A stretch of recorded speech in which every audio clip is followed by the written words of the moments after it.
जैसे आपसे कोई बोले कि हार्मोनिक मीन इंसर्ट करना है, insert n harmonic mean between a and b, a और बी के बीच में बेटा एन हार्मोनिक मीन इंसर्ट करना है। तो हार्मोनिक मीन क्या मान लेंगे अपन, H1 है, H2 है, H3 है, Hn है। और इसको अगर ए और बी के बीच में रखेंगे तो क्या होगा, a comma H1 comma H2 comma H3 up to Hn और बी, ये किसमें हो जाएगा, Hp में हो जाएगा, है ना। अगर भाई कभी भी मीन को आप नंबर के बीच में रखोगे तो एचपी तो बनेगी, बिल्कुल ऐसे ही तो प्रोसीजर एपी और जीपी में भी लिया है। तो डाउट है इसमें किसी को? अच्छा, अगर ये एचपी में है तो इसका रेसिप्रोकल किसमें है, बोलो।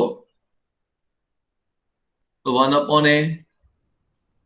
1/h1, 1/h2, 1/h3, 1/hn और 1/b, किसमें चला गया, एपी में चला गया। कोई प्रॉब्लम किसी बच्चे को? मेरे ख्याल से किसी को प्रॉब्लम नहीं होनी चाहिए। अरे भाई, अगर हार्मोनिक मीन को ये मान ले तो एन हार्मोनिक मीन,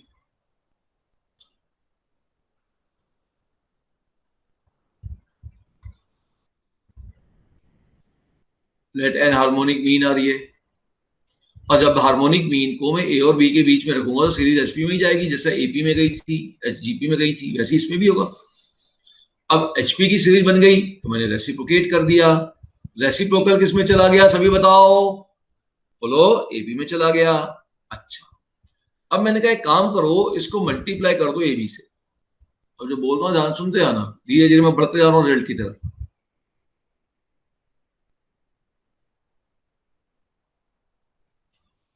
एक काम करता हूँ,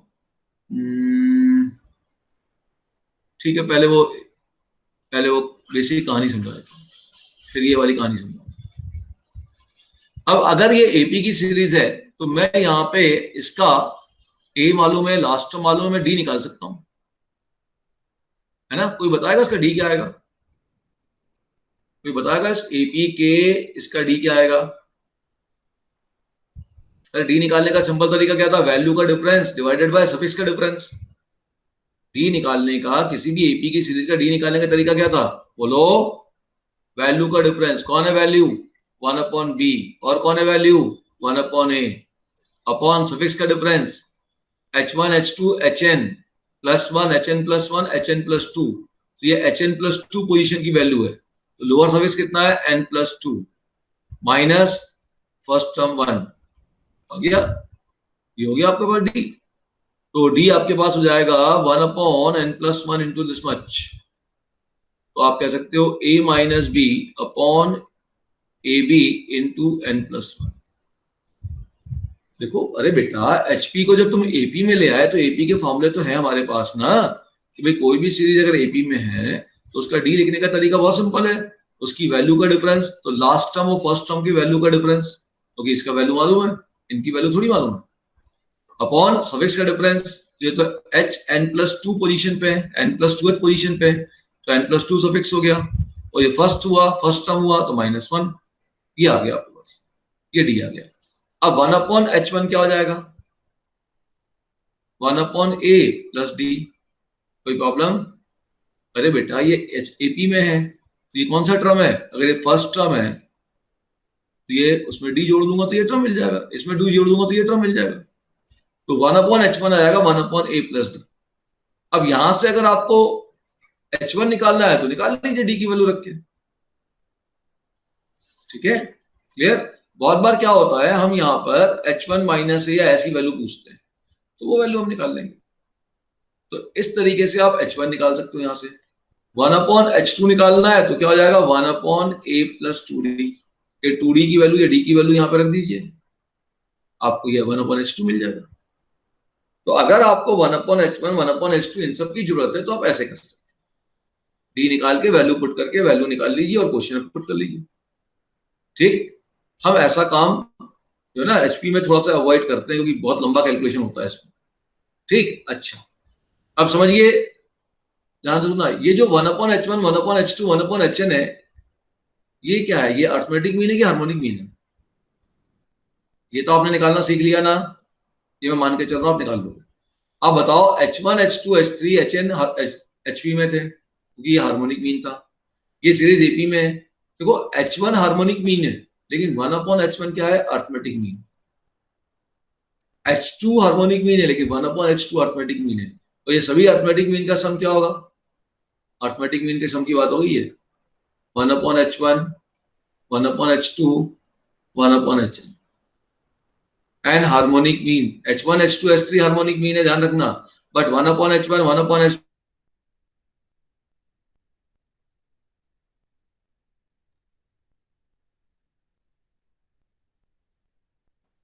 तो ये अर्थमेटिक मीन है। और हम जानते हैं कि sum of this arithmetic mean is n times arithmetic mean of first and last number. ये रिलेशन आपको यहां से ये मिल जाएगा।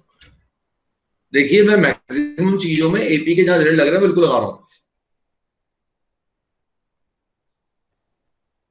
इतनी बात समझ में आ गई। चलिए अब मैं आता हूं अपने दूसरे डिस्कशन पे। तो यहां से आप इस तरीके से चीजें वर्कआउट कर सकते हैं। अब मैं वापस यहां से आ रहा हूं, यहां से मैं वापस नीचे जा रहा हूं। मेरे पास रिजल्ट आया है 1/A, ध्यान से समझना इस बात को, ये आपका IIT एडवांस का क्वेश्चन है। 1/A 1/H1, और देखो आप कितने आराम से इसको सॉल्व करोगे। 1/H2 1/HN 1/B। बुक्सों में एक पेज किया इस क्वेश्चन के लिए, पहले आप कॉन्सेप्ट समझ लो। अब मैंने कहा इसको मल्टीप्लाई कर दो AB से,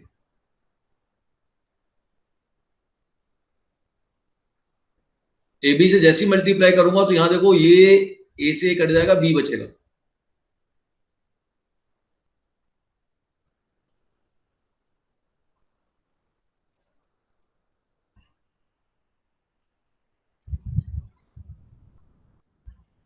और ये A बच गया। ये सीरीज किसमें थी बेटा, AP में थी। और हम जानते हैं AP में सेम नंबर से मल्टीप्लाई करने पे सीरीज AP की चेंज नहीं होती। ये भी किसमें होगी बच्चे, AP में होगी। हमने पढ़ा ना कि कोई भी सेम नंबर AP की सीरीज में ऐड कर दें, सब्ट्रैक्ट कर दें, मल्टीप्लाई कर दें या डिवाइड कर दें, resulting series will be always in AP। तो हमने हर एक टर्म को AB से मल्टीप्लाई कर दिया, सभी टर्मों को, तो भी रिजल्टिंग सीरीज AP में आएगी। चलिए ये AP में होगी। अच्छा एक चीज बताओ, अगर 135 AP में है और इसको उल्टा लिख दूं 531, तो ये किसमें होंगे? 135 AP में है तो इसको जब मैं रिवर्स लिख दूंगा 531, तो ये किसमें होंगे? AP की GP। तो देखते हैं, इसका डिफरेंस निकाल के देखो कितना आया, -2। इसका डिफरेंस भी निकालो, -2, सेम आ गया, ये वापस AP में हो गया। तो सीरीज को सीधा लिखूं या पलट के लिख दूं, रेड AP में होगा। अरे आपने क्वेश्चन भी तो किया nth टर्म वाला, लास्ट से थर्ड फिफ्थ टर्म निकालना है, तो आपने सीरीज को उल्टा ले लिया। तो सीरीज को सीधा लिख रहे हो तो कॉमन डिफरेंस पॉजिटिव है, तो उल्टा लिखने पर नेगेटिव हो जाएगा। चलिए अब अगर इस सीरीज को मैं उल्टा लिख दूं, मैं पहले ए लिखता हूं, फिर AB/HN लिखता हूं, फिर AB/HN-1 लिखता हूं, फिर AB/H2 लिखता हूं, फिर AB/H1 एंड B। ये भी AP में होगी कि नहीं होगी ये बता दीजिए। होगी? इसमें कोई डाउट है किसी बच्चे को?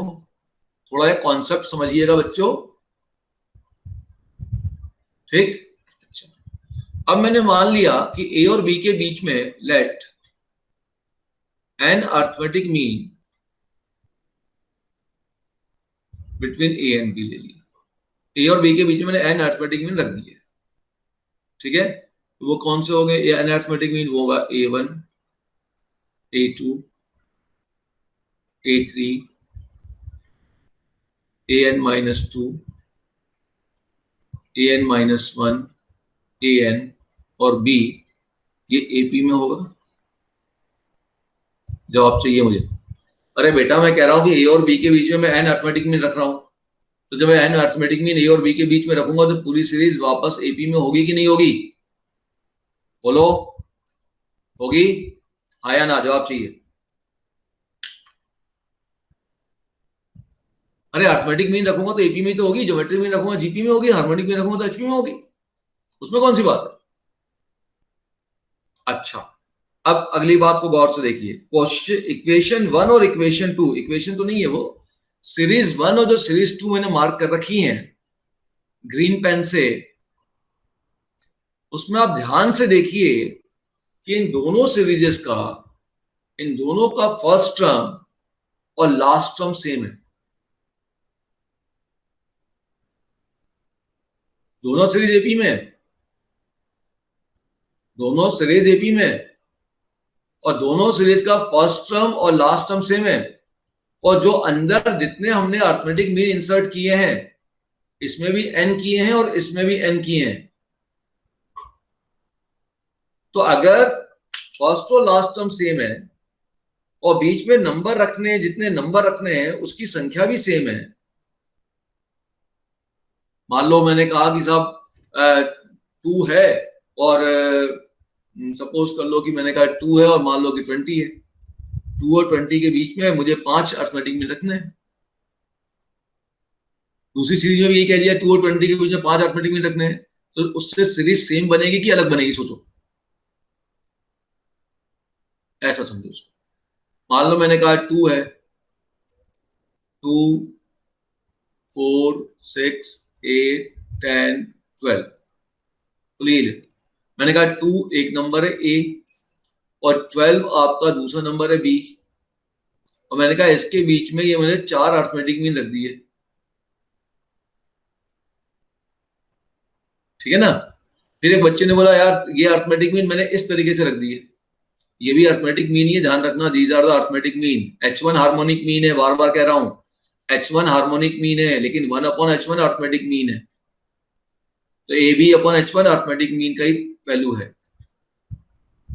तो अगर मैं कह रहा हूं 2 और 10, 2 ए और बी के बीच में अगर 4 अर्थमेटिक मीन रखे, फिर एक दूसरे बच्चे ने बोला नहीं यार मुझे भी 2 और 12 के बीच में 4 अर्थमेटिक मीन ही रखने हैं। तो बताओ दोनों बच्चों ने अगर 2 और 12 के बीच में 4 अर्थमेटिक मीन रखे तो सीरीज सेम बनेगी कि अलग बनेगी?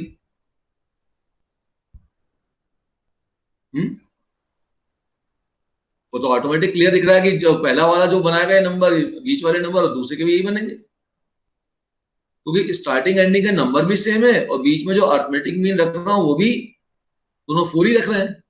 नेचुरल सी बात है पूरी सीरीज सेम बनेगी। देखो बेटा बिल्कुल यही बात यहाँ है। ये ए और बी है, ये सीरीज किसमें, एपी में।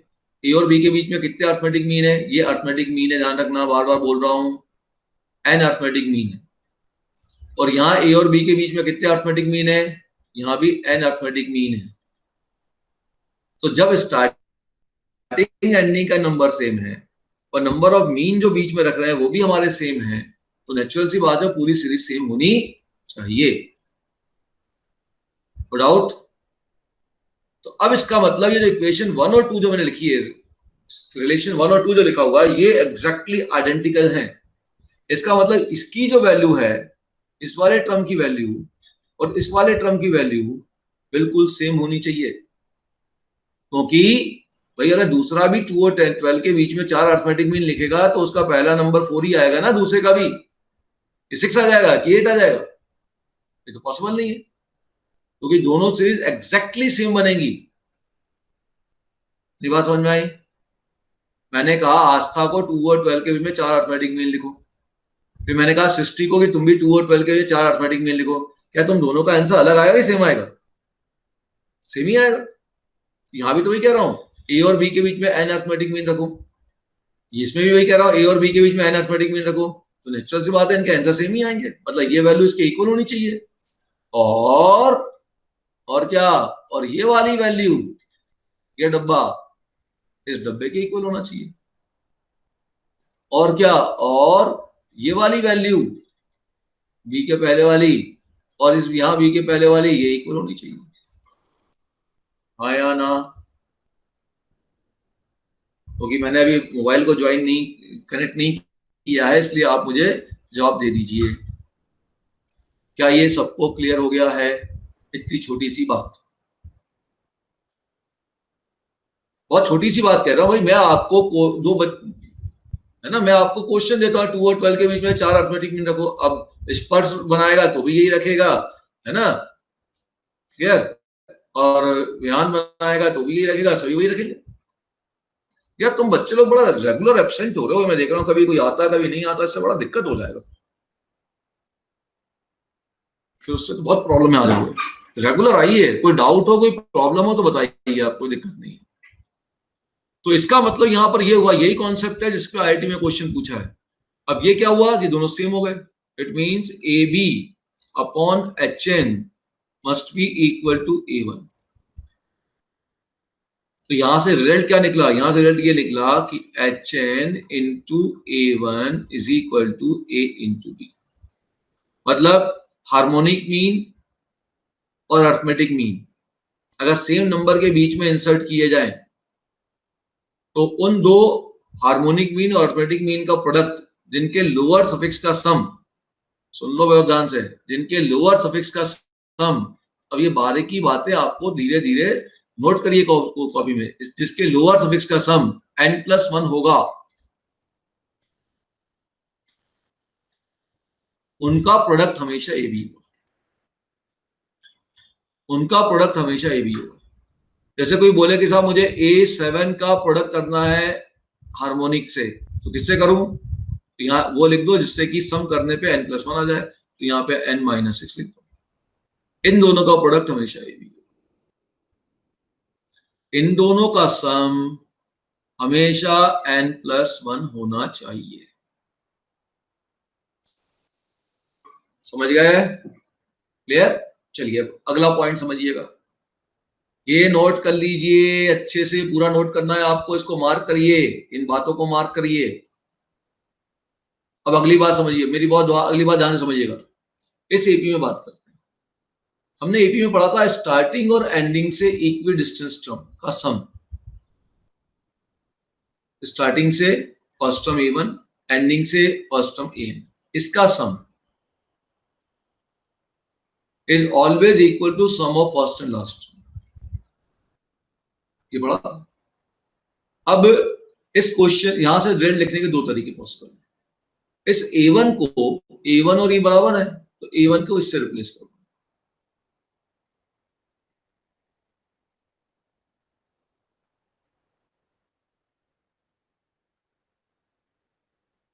तो AB upon HN plus AN, इसका सम हमेशा A प्लस बी होगा। इसको लिखने का एक और तरीका है, AN को रिप्लेस कर दो। AN की वैल्यू कितनी है, ध्यान से देखो, डब्बे की वैल्यू डब्बे के बराबर है, तो A1 plus AB upon H1 this is also equal to A plus B. ये दो रिजल्ट इंपॉर्टेंट रिजल्ट है, मतलब जिनका लोअर सफिक्स सेम होगा, भाई HN के साथ तो ये AB आना ही आना है ना, AB अपॉन HN ही आएगा यहां तो हर बार, तो AB upon HN plus AN is A plus B. इनका लोअर सफिक्स क्या सेम है, A1 plus AB upon H1, इसका लोअर सफिक्स क्या सेम है, तो इनका सम हमेशा A प्लस बी होगा, और जिसमें n+1 का गैप है उनका प्रोडक्ट हमेशा A इंटू बी होगा। नोट कर लीजिए, फिर मैं लैंग्वेज में भी लिखवाता हूं। तो हमने यहाँ पे सिंपल सा काम कहा कि भाई A H1 H2 HN B HP में था, उसका रेसिप्रोकल AP में कर दिया। AP के कॉमन डिफरेंस का डायरेक्ट फॉर्मूला मैंने बताया था, वैल्यू का डिफरेंस अपॉन सफिक्स का डिफरेंस, B सीधा निकाला, 1 अपॉन H1 हो जाएगा first term 1 upon A plus B. यहाँ से आप H1 H2 निकाल सकते हैं, तो वो छोड़ दिया मैंने, मेरे लिए कोई काम का नहीं है, इसलिए नहीं है क्योंकि वो हमारे ऑब्जेक्टिव के काम का नहीं। ठीक है, ये इंपॉर्टेंट था, तो ये ध्यान रखना कि 1 अपॉन H1 जो है वो, H1 तो हार्मोनिक मीन है, लेकिन 1 अपॉन H1 अर्थमेटिक मीन है, क्योंकि ये सीरीज अब HP में है, सॉरी ये सीरीज अब AP में है। जब सीरीज AP में है तो अर्थमेटिक मीन होगी, तो इनका सम जैसा अर्थमेटिक मीन का फॉर्मूला था n times arithmetic mean first and last number लगा दिया। फिर ये जो डिस्कशन है ये, फिर मैं आपसे पूछ रहा हूं A और B के बीच में कितने हार्मोनिक मीन इंसर्ट किए, n। A और B के बीच में कितने हार्मोनिक मीन इंसर्ट किए, n। A और B के बीच में कितने अर्थमेटिक मीन इंसर्ट किए, वो भी n ही किए। Number of arithmetic mean A और B के बीच में भी जितने इंसर्ट किए उतने ही हार्मोनिक मीन इंसर्ट किए, और A और B भी सेम है दोनों में, तब ये केस क्रिएट होगा। यहाँ लैंग्वेज में जरूर लिखिए, हिंदी में लिख लीजिए, ये अर्थमेटिक मीन है, ये एच हार्मोनिक मीन है, ध्यान रखना। एच हार्मोनिक मीन है, 1/h अर्थमेटिक मीन है। तो अर्थमेटिक मीन और हार्मोनिक मीन का प्रोडक्ट a इंटू बी होगा। जब कब होगा? जब इनके लोअर सफिक्स का सम n+1 होगा। और जहां पे ये सेम होंगे, ए भी हमेशा h के साथ ही आएगा, ए के साथ नहीं आएगा। A B upon H N plus A N, ये सेम है, तो वहां पे इनका सम हमेशा a प्लस बी होगा, sum of first and last term. चलिए क्वेश्चन देखिए, इस क्वेश्चन को समझिएगा। ये क्वेश्चन आप जाके चेक करिएगा, एक पेज का मिलेगा, आईआईटी का क्वेश्चन है। देखो, 9 अर्थमेटिक मीन। सो सिंपल ध्यान रखो कि अगर ये दोनों सेम था, H6 है, ये दोनों सेम है और यहां सम है, तो यहां भी क्या होगा? यहां सम है तो यहां भी सम होगा, और यहां प्रोडक्ट है तो यहां ही प्रोडक्ट होगा। तो यहां सम है, दोनों सेम है और सम है, तो यहां भी क्या आएगा? सम आएगा। किसका सम आएगा? फर्स्ट और लास्ट नंबर का सम आएगा। बाकी कहानी समझने की जरूरत ही नहीं है। और यहाँ प्रोडक्ट है, तब देखो क्या इनके लोअर सफिक्स का sum total number of mean से एक ज्यादा है क्या? टोटल नंबर ऑफ मीन कितने? 9+1 होना चाहिए। हाँ भाई 10 हो रहा है, बिल्कुल सही। तो इसका रिजल्ट जाएगा इनका प्रोडक्ट, ये आंसर। ठीक है, समझ में आ गया सभी को? ये क्वेश्चन आपका खत्म ऑब्जेक्टिव में। ये इसलिए पूछा गया है, नहीं तो बच्चे क्या करेंगे इसमें, या बुक्सों में क्या किया गया है, पहले 9 अर्थमेटिक मीन इंसर्ट किए और उसका A6 निकाला।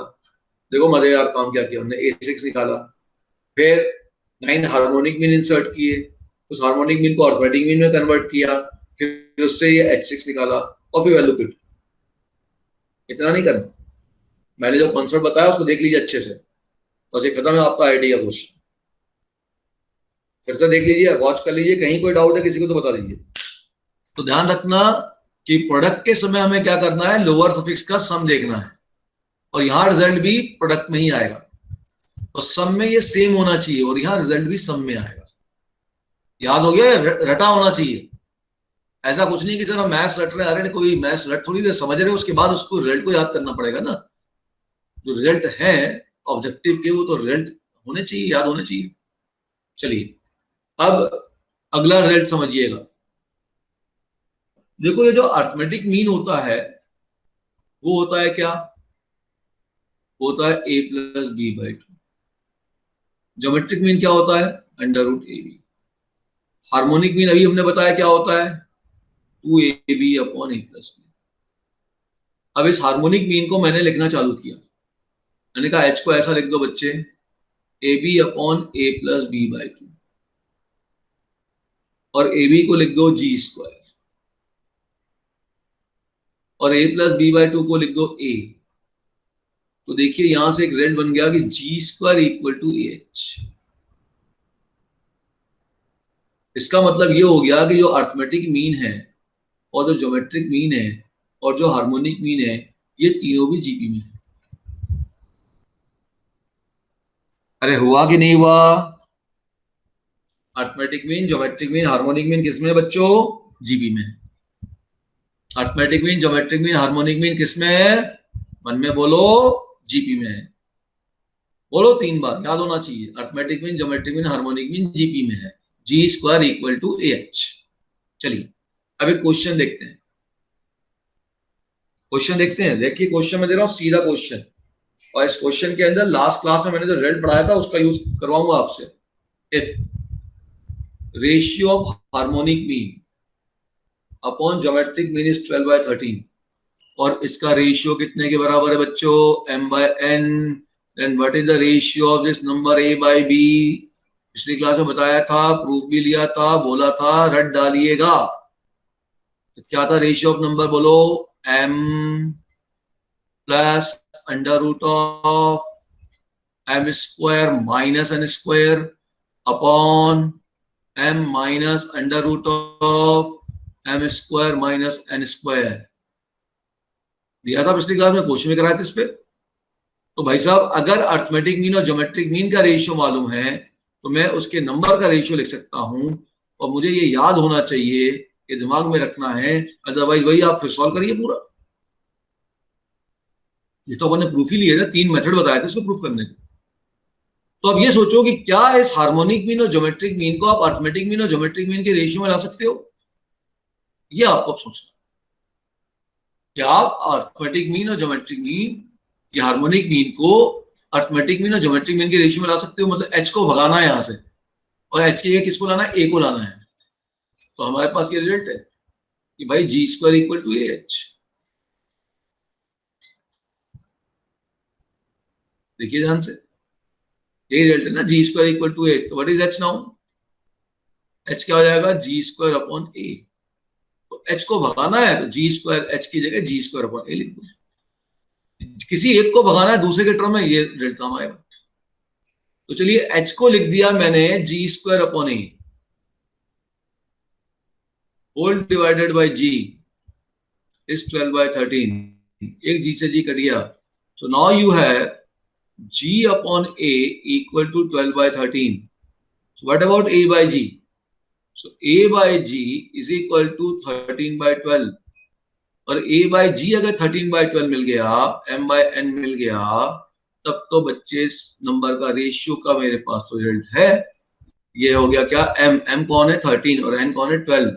सो 13 plus under root of 13 square minus 12 square, ये तो जानती है 5 होगा, और 13 minus under root of 13 square minus 12 square solve करो।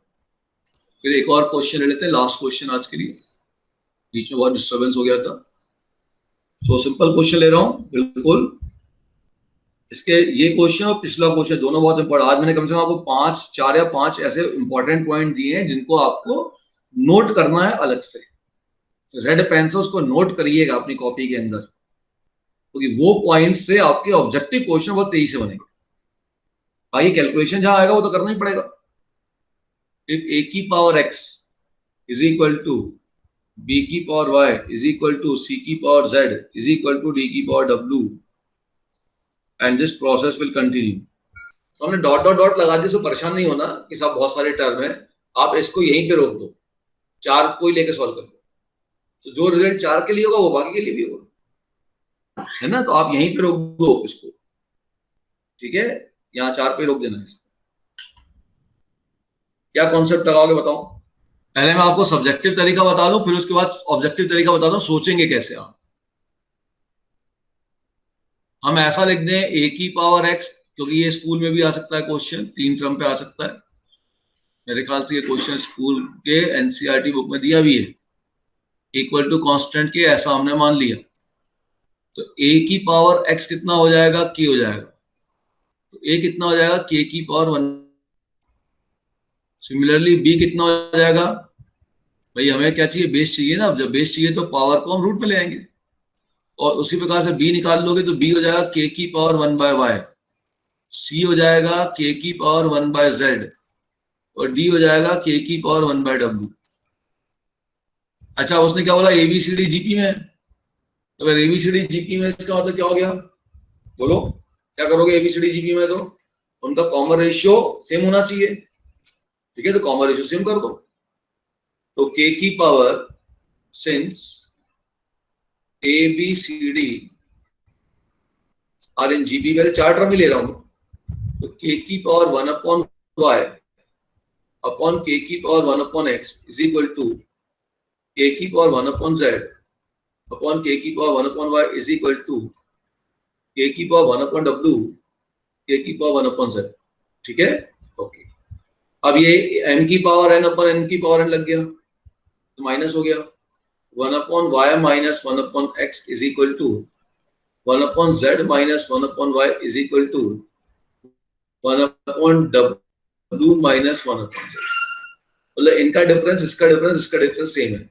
इसका मतलब 1 upon x, 1 upon y, 1 upon z, 1 upon w, ये किस में चले गए? एपी में चले गए। तो ऑब्वियसली x, y, z और w किस में चले गए? एचपी में चले गए,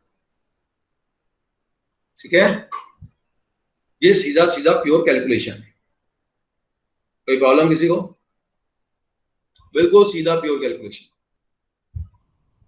ठीक। अच्छा, अब अगर इस कैलकुलेशन को नहीं करना चाहते थे तो मैं कैसे सोचता हूं? देखो, अगर आपको याद हो तो मैंने कहा था अगर ABCD जीपी में है सुनना ध्यान से, A B C D GP में है, तो मैंने क्या कहा था, जीपी का मतलब क्या होता है, बेस फिक्स होता है, पावर में एपी होती है। एक मान लो 2 है तो अगली क्या हो जाएगी, 2 स्क्वायर हो जाएगी, पावर 1 पावर 2, अगला 2 क्यूब हो जाएगा, अगला 2 4 हो जाएगा। ये हुआ, ये जीपी हुआ ना, 2 स्क्वायर 2 क्यूब 2 4, मतलब base same power AP, base fixed power AP value GP. फिर से रिपीट कर रहा हूं, मैंने पहले ही बहुत बार रिपीट किया था, बेस अगर फिक्स्ड है, पावर यदि एपी में है, तो इसका जो आउटपुट आएगा वो बच्चों जीपी में होगा। ठीक है, अब मैं बोल रहा हूं मुझे तो इसके बीच में इक्विलिटी चाहिए। मुझे क्या चाहिए इसके बीच में, मुझे तो इक्विलिटी चाहिए क्वेश्चन के हिसाब से। तो बताओ इसकी पावर क्या करूं कि ये 2 के बराबर आ जाए, क्या करूं इसकी पावर क्या करूं कि ये 2 पावर 1 आ जाए, बोलो 1/2 कर दो। इसकी पावर क्या करूं तो 1/3 कर दो, इसकी पावर क्या कर दो तो 1/4 कर दो। तो अब ये बताओ 1 1/2 1/3 1/4 ये किसमें, तो देखो 2 3 4 किसमें है, तो 1 2 3 4 तो एपी में है, तो उसका रेसिप्रोकल एचपी में होगा। कुछ जो बातें मैं सब समझाता हूं ना आपको, उन छोटे छोटे शब्दों को बहुत ध्यान से सुनिए, उसको दिमाग में बिठाइए, कॉपी में लिखिए। कॉपी में लिखा होगा तो बाद में भी आप उसको जैसे ही पढ़ोगे याद आ जाएगा कि सर ने ये बोला था, है ना। और वीडियो मैंने कुछ अपलोड कर दी है जीपी के, आज भी कुछ एक दो अपलोड करूंगा मैं। ये मैंने क्या बताया था आपको, अगर A1 A2 A3 AN HP में है तो A1 A2 दो के प्रोडक्ट कंसेक्यूटिव दो के प्रोडक्ट का सम की वैल्यू क्या होगी, फर्स्ट और लास्ट का product into difference of suffix. इस बात पे ऑब्जेक्टिव क्वेश्चन अगली क्लास में जरूर होगा, क्योंकि ये इंपॉर्टेंट फैक्टर है। इस पॉइंट से आप ऑब्जेक्टिव क्वेश्चन को रूट ऑफ क्वाड्रेटिक इक्वेशन से रिलेट कर लेते हैं। तो इसलिए आज मैंने पूरी चीजों पे ज्यादातर कंसंट्रेट किया है, उन्हीं क्वेश्चनों पे जो हमारे पास भले बड़े हैं पहली बार सॉल्विंग में, लेकिन हम जब थोड़ा सा उसको फोकस करते हैं तो वो बहुत छोटे हो जाते हैं। जैसे ये कितना अच्छा क्वेश्चन था, एबीसी अगर एचपी में है तो बीच वाले को हाफ कर दो और उसे माइनस कर दो तो रिजल्ट जीपी में चले जाएगा। और एबीसी अगर जीपी में है तो बीच वाले को सब में ऐड कर दो और 2 से डिवाइड कर दो तो एचपी बन जाएगा। और एबीसी अगर एपी में है तो उसका रेसिप्रोकल एचपी में तो होता ही। और अगर एबीसी जीपी में तो कुछ कोई भी क्वांटिटी ऐड करने पे वो एपी में कन्वर्ट नहीं हुई, लेकिन एपी को एचपी में ले आओ और एचपी को जीपी में ले आओ, कन्वर्ट हो जाएगी।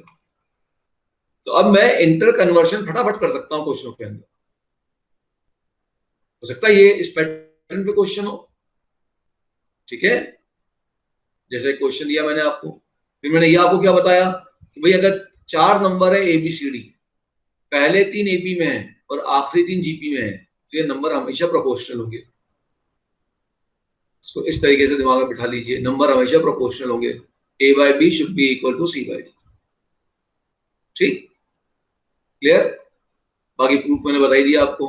फिर ये अरिथमेटिक मीन का सबसे इंपॉर्टेंट रिजल्ट इस चैप्टर का, कि अगर आपने 2 सेम नंबर लिए स्टार्टिंग और एंडिंग के, और उसके बीच में same number of arithmetic mean और same number of harmonic mean को रख दिया, तो ठीक है, अरिथमेटिक मीन और हार्मोनिक मीन का प्रोडक्ट, उनका प्रोडक्ट जिसके लोअर सफिक्स का सम क्या आता है, टोटल नंबर ऑफ टर्म से एक ज्यादा आएगा, टोटल नंबर ऑफ मीन से एक ज्यादा आएगा, इनका प्रोडक्ट उस लास्ट नंबर के प्रोडक्ट के बराबर होगा। और अरिथमेटिक मीन और हार्मोनिक मीन का सम सेम पोजीशन वाला, वो उसका सम हमेशा फर्स्ट और लास्ट नंबर के सम के इक्वल होगा। कब ऐसा होगा, जब स्टार्टिंग और एंडिंग का नंबर भी सेम होगा और बीच में नंबर ऑफ मीन भी सेम नंबर ऑफ मीन भी इंसर्ट किए गए। ठीक है, क्लियर। फिर हमने ये आपको रिजल्ट जो पिछली क्लास में दिया उसका यूज कर लिया। क्या बताया, arithmetic mean, geometric mean, harmonic mean किसमें होते हैं बच्चों, हमेशा जीपी में होते हैं। तो एक मीन को दूसरे मीन से रिप्लेस करने के लिए हम इसका यूज करेंगे G² इक्वल टू AH। फिर मैंने ये फॉर्मूला भी यूज कर लिया कि arithmetic mean upon geometric mean होता है m/n, तो नंबर का रेशियो होता है m plus under root m² - n² upon m minus under root m² - n²। तो मैंने ये मुझे मालूम है, लास्ट क्लास में हम ले चुके हैं, तो इसमें h को हटा के मैं a ले आया बाय यूजिंग दिस रिजल्ट, और वो जैसी रेशियो मिला मैंने सीधा फॉर्मूला लगा दिया। और लास्ट में मैंने क्या बोला, आपने कहा है क्वेश्चन में कहा है कि ABCD किस में है, जीपी में है।